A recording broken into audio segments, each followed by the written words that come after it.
Merhaba örgü severler. Sizinle beraber çok güzel salaş bir file bluz yapacağız. Ve bunun için ihtiyacımız olan şey 158 tane zincir çekmek. Boğazdan başlayacak modelimiz ve reglen kol şeklinde salaş bir şekilde bol ve uzun kollu bir şekilde öreceğiz. 158 zincirimizi yaptıktan sonra buluşalım.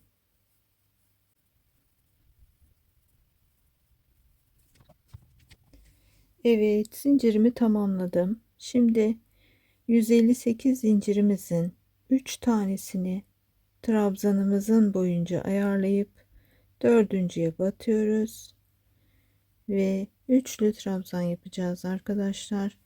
Bütün zincirlerimizin üzerine yaklaşık 154 tane üçlü trabzan yapacağız. İpim İtalyan merserize 2 kat yaptım. Tığım 3 numara, devamında 3,5 numara tığ kullanacağım. İstiyorsanız 3 numara ile de örebilirsiniz. Ama ben dökümlü, bol, ferah bir bluz olsun istiyorum. Buradan itibaren 4 zincir çektim. İkili trabzanlar ve arasında birer adet zincir var. Şurada işaretlerimizin olduğu bölümde ne yapıyoruz? Bir yuvaya ikili trabzan yapıyoruz. 2 tane araya 2 zincir çekiyorum. Tekrar ikili trabzan ve tekrar aynı şekilde devam edecek. Şuradaki işaretimin olduğu bölümde tekrar aynı arttırma yöntemini yapacağım. 4 tane işaretim var. Bir de şurada var. Burada da bir arttırma olacak. Bluzumuzun 4 bölümünden arttırmalar yapıyorduk. Nasıl yaptığımızı yakından göstermek istiyorum şimdi size. Bir adet zincirimizi çektik ve şu ikili trabzanla yapmış olduğumuz bölümün başına batıyorum. Buraya bir trabzan yapıyorum.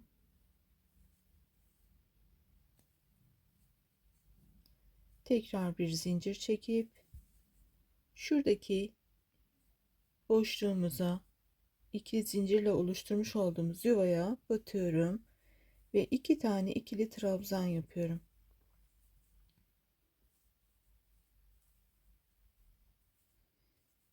Tekrar 2 zincir çekerek tekrar ikili trabzan yapıyorum.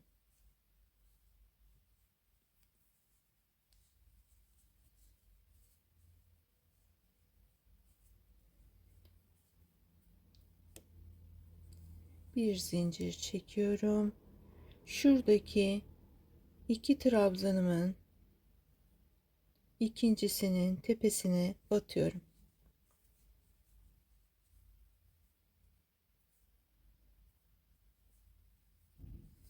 Ve devam ediyorum. Bütün arttırmalarım bu şekilde olacak.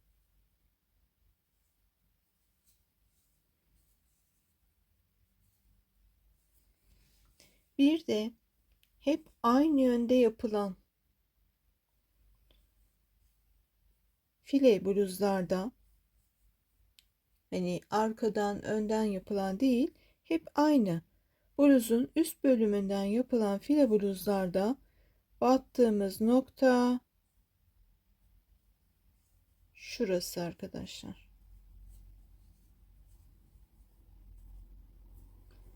Eğer gelgit şeklinde yapıyor olsaydık battığımız nokta şurası olacaktı. Ama şimdi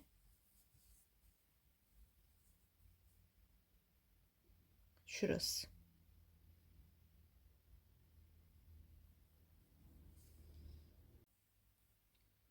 Yakadan başladığım file bluzumun kenarında nasıl bir işlem yaptığımı detaylı bir şekilde anlatmak istiyorum. Daha önce de başladığım bir bölümde anlatmıştım ama o bölümü güzel çekememişim. Şimdi tekrarlamak istiyorum. Şurada önce zincirlerimizi çekmiş, daha sonra trabzanlarımızı yapmıştık. Kolları, ön ve arka bedeni işaretledikten sonra her işaretimizde şu arttırma bölümlerini yapmıştık. İlk olarak şurada trabzanlarımızı yaptığımız bölümü düzgün bir şekilde karşı karşıya getirdikten sonra ilk işlemimizi şurada yapıyoruz arkadaşlar. Önce bir buraya ilmek kaydırma ile birleştirme yapıyoruz. 3 zincirle yukarı çıkıyoruz. Yanına bir adet trabzan yapıp zincir trabzan zincir trabzan şeklinde devam ediyoruz. Bu arttırma bölümümüz tabii ki 2 kol ve ön arka olduğu için 4 tane. Şimdi ben şu noktada tekrar bu bölümü göstermek istiyorum size. Şu an ben filemin üzerindeyim. Bir zincirle geliyorum. Önce şuradaki trabzanımın üzerine batıyorum. İkili trabzanımın ilkine batıyorum.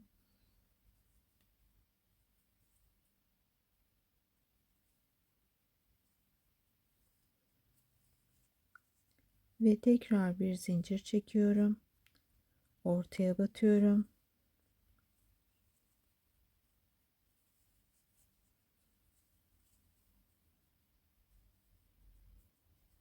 Ve burada zincir çekmeden tığımın başına doluyorum. Şurada 3 zincirim vardı. Yukarıya çıkmıştım.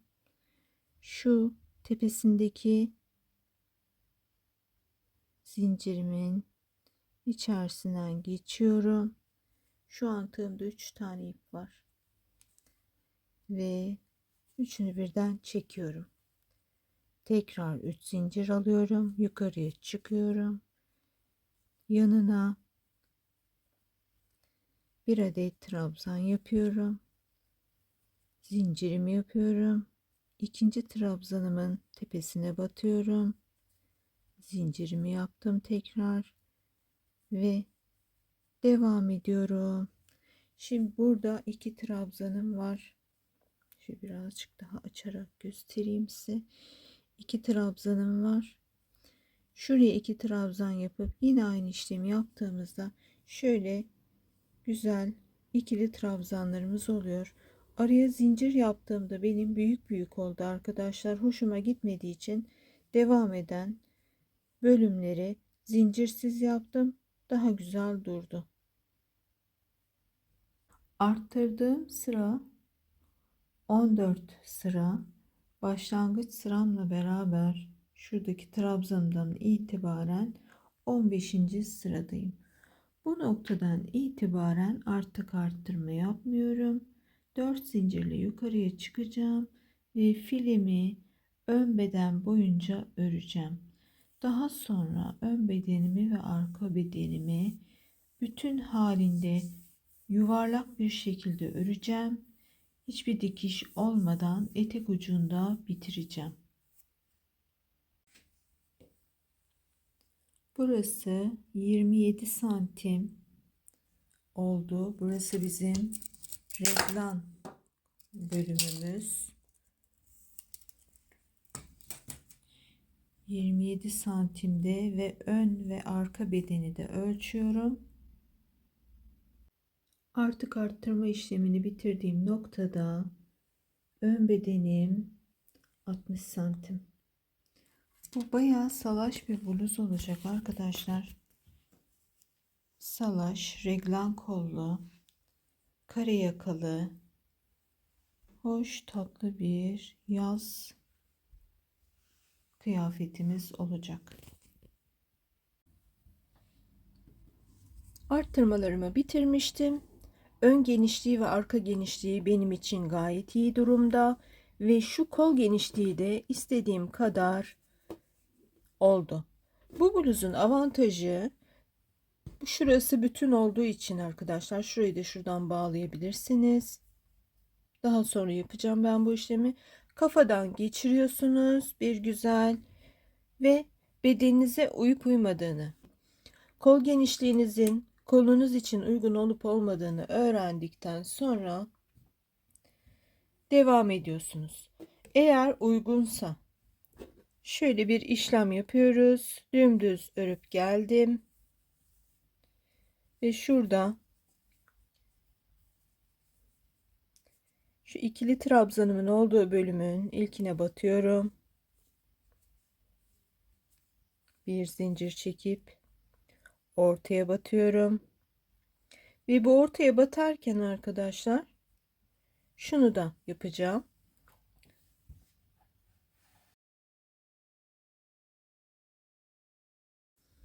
Şu kolum benim burası. Şöyle şuradaki ortayı da şuraya batmıştım.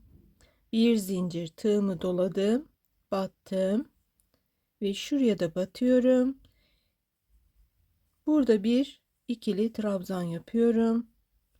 Zincir çekip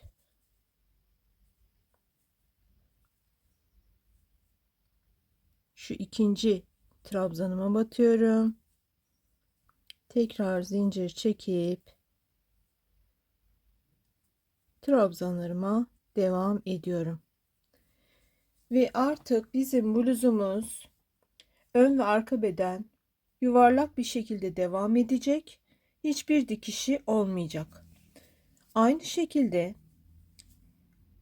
etek ucuna kadar geldikten sonra kolumuz için de ipimizi takacağız. Kollar da yuvarlak bir şekilde devam edecek. İstediğimiz boyda yapacağız. İster kısa kollu, ister uzun kollu yapacağız. Bu bluzdaki özelliğimiz tek birleştirme noktası. Şurası arkadaşlar. Onun dışında dikiş yok. Bunu istersek tunik şeklinde, istersek elbise şeklinde veya daha da uzun yaparak mayoların üstüne giyebilmek için de plaj elbisesi şeklinde de örebiliriz. Çok basit, çok pratik ama aynı zamanda da bir o kadar da güzel gözüken bir model. Şimdi güzelce bluzumu bir sıra yuvarlak şekilde ön ve arka bedenini ördüm ve üste yukarı çıkmam gerekiyor. Burada yalancı bir trabzan yapmak istiyorum. Yalancı ama işe yarayan bir trabzan. Bunu nasıl yapacağız arkadaşlar? Şöyle ilmeğimi birazcık uzatıyorum. Yaklaşık bir santim kadar uzattım. Parmağımı ipimin üstüne koyuyorum. Tığımı kendime doğru çevirdim. Şurada bir burgu oluştu. Bu ipimi alıyorum. Çevirdim ve ikisini bir örüyorum. Yalancı trabzanımız oluştu. Bir kez daha göstermek istiyorum.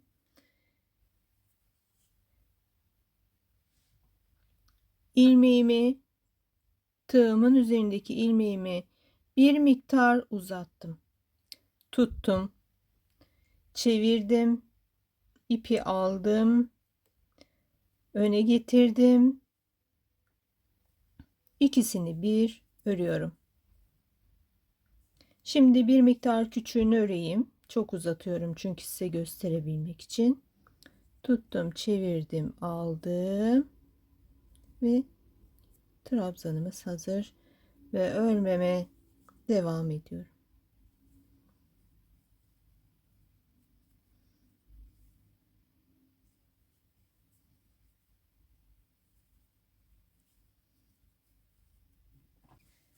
Bir de arkadaşlar ben burada zincir çekerek trabzanlarımı oluşturdum ve yakamı yaptım. Şimdi bu zincir çekerek bir şeylere başlamaktan hoşlanmıyorsanız size çok kolay bir yöntem göstermek istiyorum. Ben zincir üzerinde de seviyorum. Öyle yapmayı da seviyorum. O yüzden hangisini istiyorsanız o şekilde yapabileceğiniz basit bir yöntem göstereceğim şimdi size. Beyaz ipimi bulur bulmaz geliyorum. 4 zincir çektim. 3. zincirimin içerisinden batıyorum. Trabzanımı yaptım. Şu en uçtaki ipimin içerisinden geçiyorum. Trabzanımı yapıyorum. Son trabzanımın en ucundaki ipten geçiyorum. Trabzanımı yapıyorum. Reglan kolları zaten şiş örgüsünde de normal hazır giyimde de çok severim ben. Güzel durur vücutta. Şöyle kolumu beraberce ölçelim. Şu koltuk altından itibaren ölçüyorum. Şöyle kameramda da gözüksün arkadaşlar. Şuraya kadar. Evet, sığdı sanırım. Koltuk altımdan başlayarak ölçüyorum. 40 santim, şöyle göstereyim. 40 santim bir uzunluk oldu. Ve ben bu noktaya kadar 3,5 numara tığımı kullandım.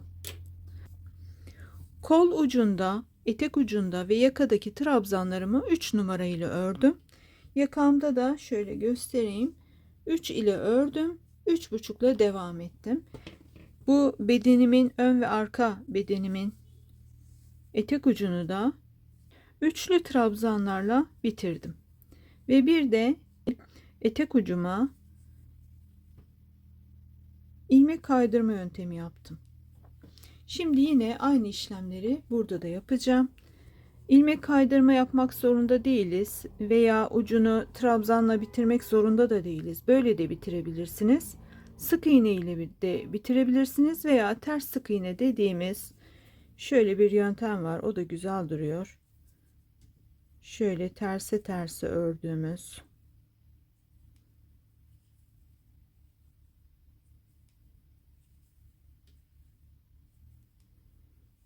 bu modelle de bu örgü yöntemiyle de bitirebilirsiniz. Ben üçlü trabzan yapacağım. Bu herkesin kendi zevkine kalmış bir şey arkadaşlar.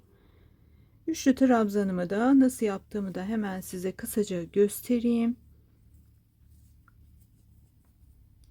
3 zincirli yukarı çıkacağım ve bir boşluğa bir tane, bir de trabzanlarımın tepesine bir tane olmak üzere trabzanlar yaparak bu kolumu tamamlayacağım.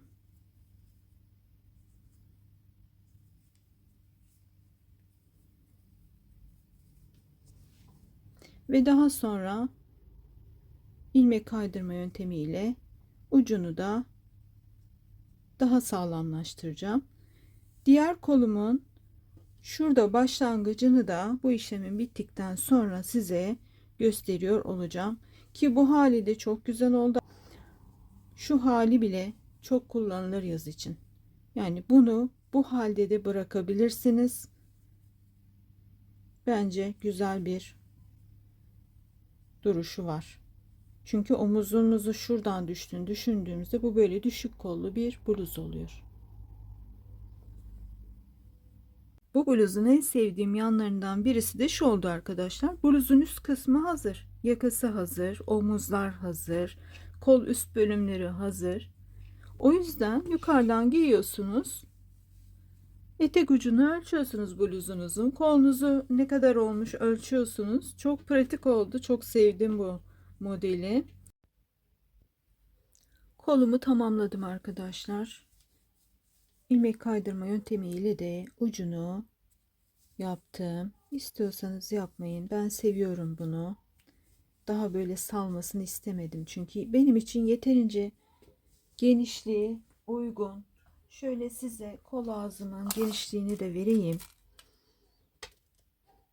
Toplamda hiç çektirmeden ölçüyorum şu an. 23 santim. 23 santimde arka taraf, 46 santim kol ağzı. Eğer bunu daha da geniş İspanyol olsun istiyorsanız arkadaşlar, şurası dirseğimiz diyelim. Bu dirseğimizden itibaren şöyle genişlesin istiyorsanız, şurada hep ikili trabzanlarımız var bizim ve ben 3,5'la ördüm bu bölümü. 3,5'la dirseğe kadar örüp 3,75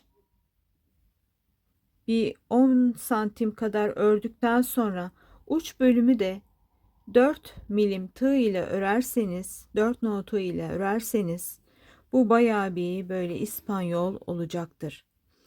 Ya da ben 3 ile ördüm, 3,5 ile birazcık birkaç sıra ördüm, uçları da aralarındaki zinciri genişleterek yaparım diyorsanız o da olur. Ama benim ilk anlattığım bölüm, yani 3 ile ördüm, 3,5 ile devam ettim, 4 ile de diğer bölümlerini devam ettim dediğinizde şu aradaki mesafe, bir zincirlerimiz hiç bozulmadan hafif hafif bir genişleme olacaktır.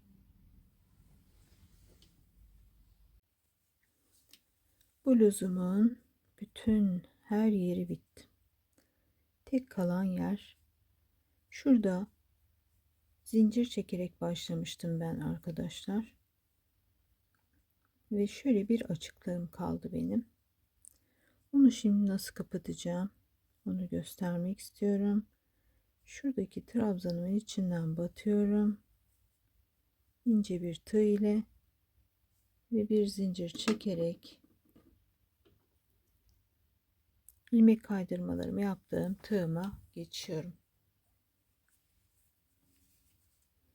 Yakamı da bu şekilde yaptıktan sonra işlemler bitiyor.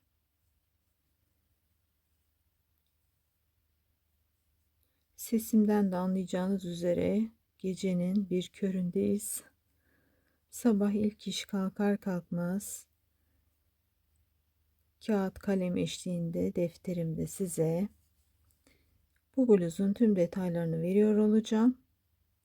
Şu an hiç enerjim kalmadı, örgümden de anlıyorsunuz. Bunu da bitirdikten sonra detaylarda buluşacağız.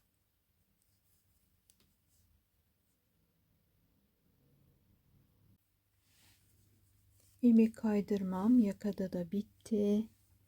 Artık son işlemler. İpimi kestim. Size bunu ben daha önce bir çantada da göstermiştim. Bunda da göstermek istiyorum. İlk kez videomu seyreden birisinin faydalanmasını isterim. İlk başladığım ilmek kaydırmamın içerisinden tığımı geçiriyorum. İnce tığla yaparsanız kolaylık olacaktır. Ve sonra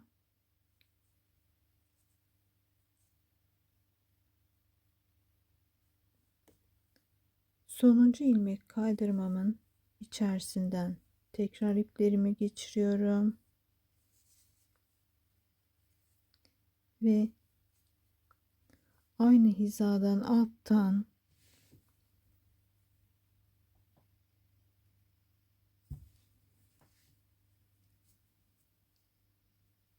ipimi tekrar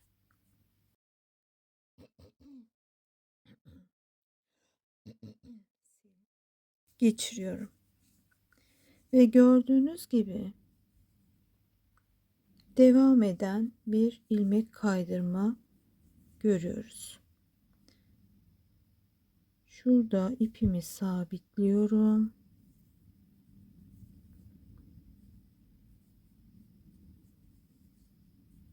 Düğümlüyorum ve ipimi şu trabzanların içerisinden kaybedeceğim.